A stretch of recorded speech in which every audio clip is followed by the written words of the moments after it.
La situation au Proche-Orient au menu d'une réunion d'urgence du Conseil de sécurité de l'ONU ce mercredi à New York. Les diplomates se penchent notamment sur l'épineux dossier de la colonisation. Israël a annoncé lundi sa volonté d'accélérer la construction de logements à Jérusalem-Est, provoquant la protestation des Palestiniens. Cette affaire empoisonne un peu plus les relations israélo-palestiniennes qui se sont radicalisées ces dernières semaines. Autre illustration, cette mesure de restriction voulue par le ministre israélien de la Défense concernant les bus utilisés par les ouvriers palestiniens. Cela affecte des centaines d'hommes qui vont chaque jour travailler en Israël, essentiellement sur des chantiers de construction. Pour une raison de pointage au checkpoint, ces ouvriers ne pourront plus emprunter les bus des colons israéliens.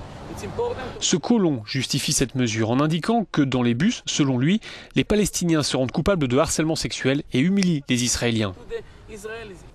Cette mesure n'est pas encore entrée en vigueur. En tout cas, elle est vivement critiquée par l'ONG israélienne de lutte pour les droits de l'homme, B'Tselem.